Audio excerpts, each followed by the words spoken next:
Hello ladies and gentlemen, today marks the day of our first recap video of the Champions Chess Tour, which began yesterday. Before we jump into the game analysis, let's have a very brief look at who is who in the field. So I'm just going to skim through very quickly. Good to see Eric Hansen Chessbra again among the participants. It's good to see the chess streamers represented. Good to see Hans Niemann, another streamer and an up-and-coming young talent. So I'm very curious to see how far he's going to go. David Anton from Spain is a almost 2700 GM. So I'm curious how far he's going to travel. Great to see that the number of the ladies in the field has increased from 1 to 2. In the previous leg, we saw the chess queen, speaking of streamers, and now we have got the two Chinese grandmaster ladies. I'll try to not butcher the names, Zhu Wenjun and Lei Tingjie. Best of luck for them. I'm pretty sure that they definitely will enjoy the support of the chess fans. Of course, I can't miss out the opportunity to mention that the Hungarian super talent Richard Rapport is there. Richard, that's how you pronounce it in Hungarian, in case you're wondering. And Hari Krishna from India is also back in the ring, alongside his compatriots Pragnanda and Vidit Gujarati. So we have got a super exciting field, and the first 4 rounds have already been played, from which I am going to bring you no, that's not the one we want. This one. Yes. I'm going to bring you 2 games, and the theme of today's video is going to be dynamic chess. Dynamic, aggressive, attacking chess. This has already been in the forefront, excuse me, of my mind for the last month at least, when I was working on my 1E for beginners course for Chessable, which by the way is going to be released in less than 24 hours. So super exciting about that. Now, needless to say that for that course I needed to assemble openings that I thought were suitable for beginners all the way up to quite a high standard. And one of my biggest problems actually came from e4, e5, because after knight f3, knight c6, I didn't want to go into the Spanish because it was proving to be too long, and so I wanted to opt for bishop c4. However, the two knights is where I went like, what to do, man, because I did not want to teach knight g5 to beginners, and the reason is going to be displayed in this game perfectly well. Watch this. We go into the main line of the Friedliber main line, and after 9 moves, white has got nothing whatsoever on the board that you would ever teach to anyone who you would want to have very healthy, good chess habits, which is central control, development, king safety. Like, this development is laughable, in particular the bishop on d3, no central control alongside it. So what's going on? Now, right away, I would like to stress, both the opening is totally fine, and obviously the player who is playing it is also fully aware of what she's doing. There's nothing wrong with this. It's just that some openings that are perfectly sound and playable come across as extremely ugly and go very strongly against principles. And I really like to put them aside until, you know, students reach at least 2000, 2100, where these ideas can, in my opinion, be introduced. I mean, if we continue further down the track, here actually Li Kuang chucks in another pawn in the ultimate dynamic fashion. Everything is basically for the one and only cause, which is attack, attack, attack. So take e5, no worries, oopsies. Press the wrong button, no worries. So knight e5, queen f6, back, and g5. This is just absolute divine chess. And this is, by the way, in strong contrast, the chess that I would teach to youngsters, where development and attack and initiative and piece mobility and central control are all in our hands. Now, the game is just absolutely bollocks. And by the way, we are following steel theory. I mean, good luck explaining this to anyone, right? Like, out of 8 pieces, 7 are on the back rank on move 15. Yeah, chess is tough, man. Chess is tough and beautiful for that reason. Because despite, again, I have to stress, despite what I just said, totally fine. White is doing fine. G4, D4, counter punch, giving the piece up. But now all of a sudden black seems to lose the momentum. And it's very important that you understand that it is a very common chess phenomenon and people usually don't respond to this well.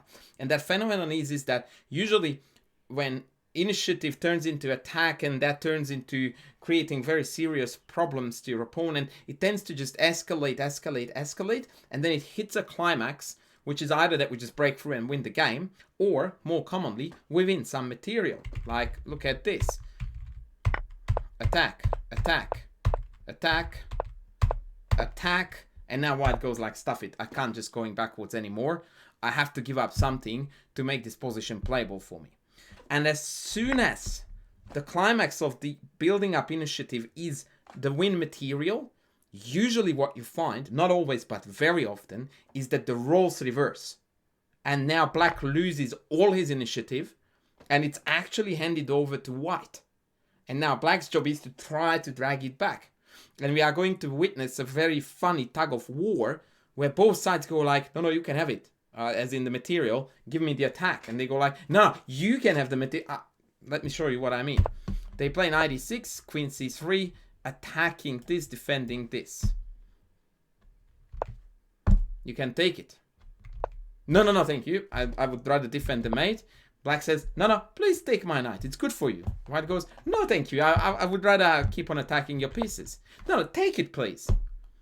It's quite ridiculous. It looks like, you know, they have got the least amount of respect for material, which, by the way, again, in my book is a good thing. I just would like to show you something here, though, from White's point of view, which I found absolutely fascinating. I spent a fair bit analyzing this game here, and I wanted to have a look at what happens if Black surrenders the knight, or rather retreats the knight to b7, insisting on wanting to keep the material. And here, the most amazing thing happens after c5, bishop c7, and let's say b4.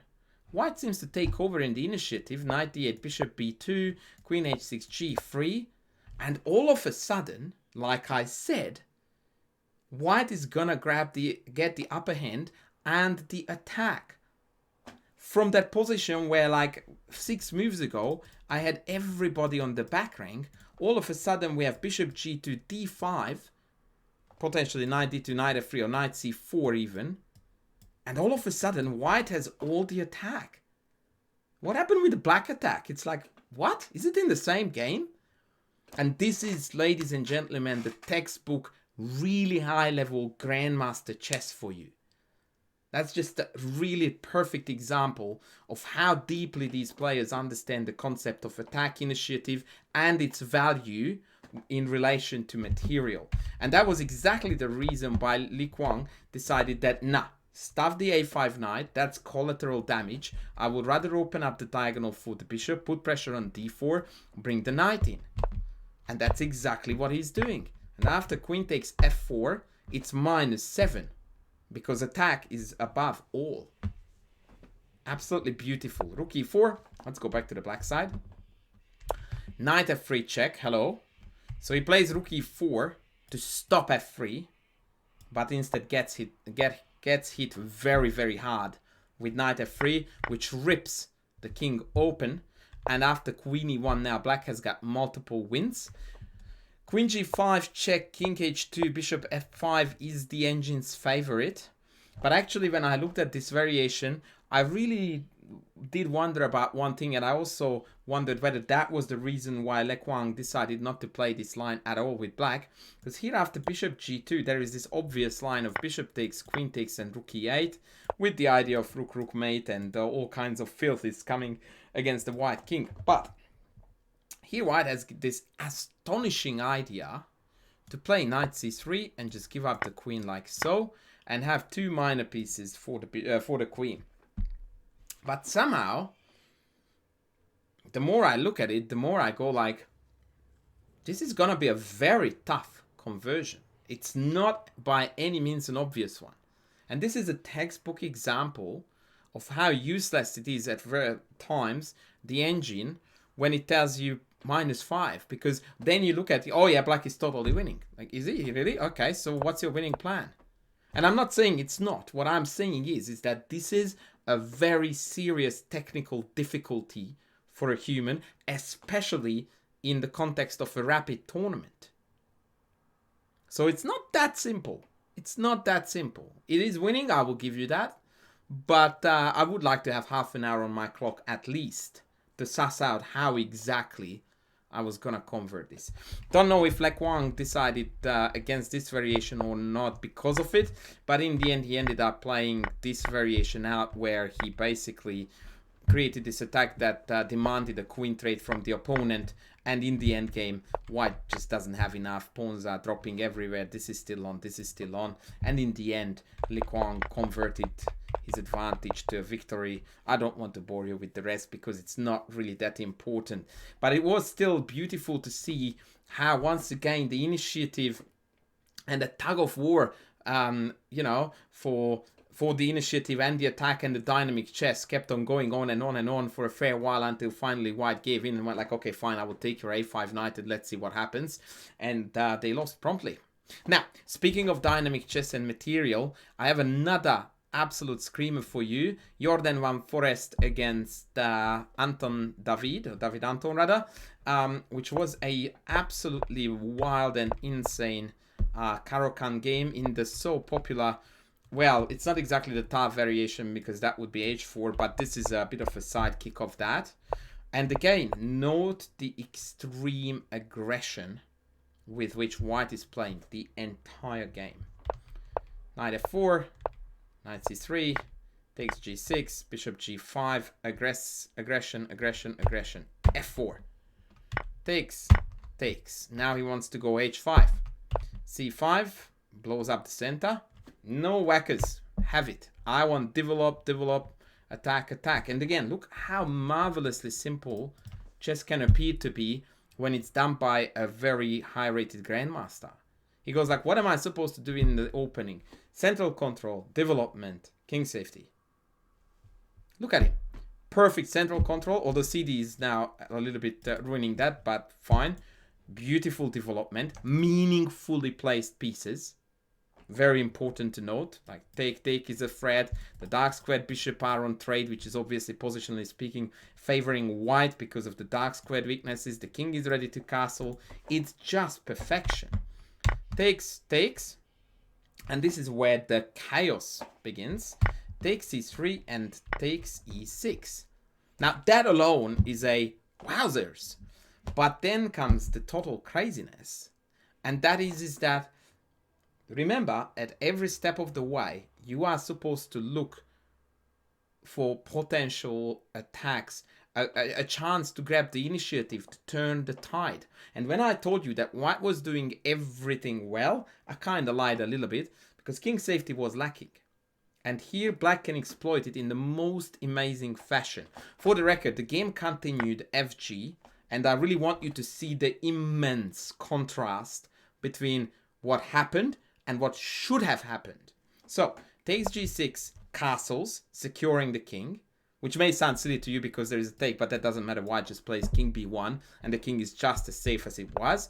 Knight c6, rook d5, and all white pieces flooding the position, and the black king is denied from castling either side.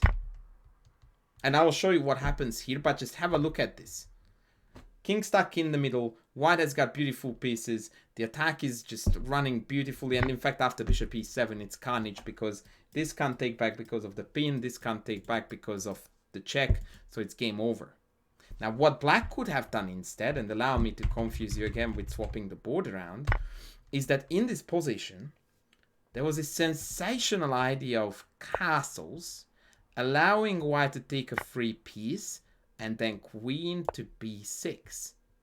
And in a blink of an eye, like that, the entire initiative is dead on the white side of the board. And black has now all the trump cards in his hand, right? So there's an incoming check here, which looks mighty powerful because king d1 is mate. Hello. And if king f1, then I can at least perpetual them. And I also have cb2, which now again prevents castling and creates a very pesky, annoying passed pawn. So bc is more or less forced. And then check, and then knight c6. And look who is attacking whom. Queen d6 or queen d7.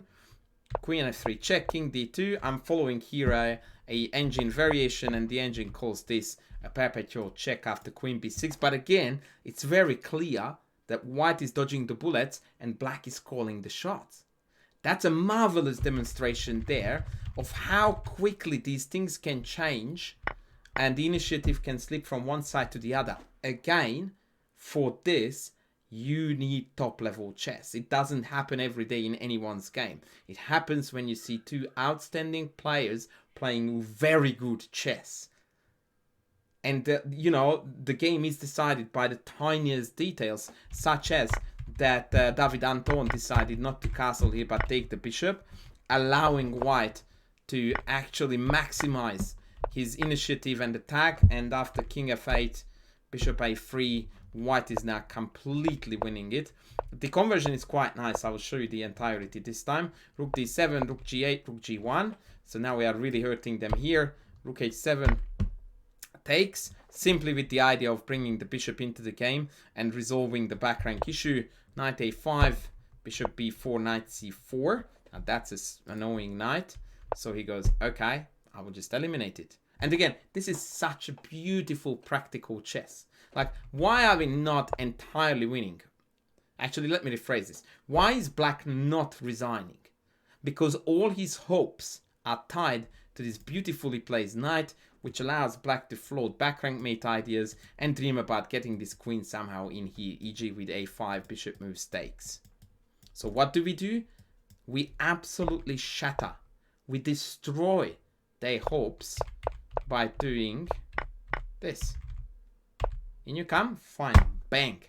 And we just eliminate the only pesky piece.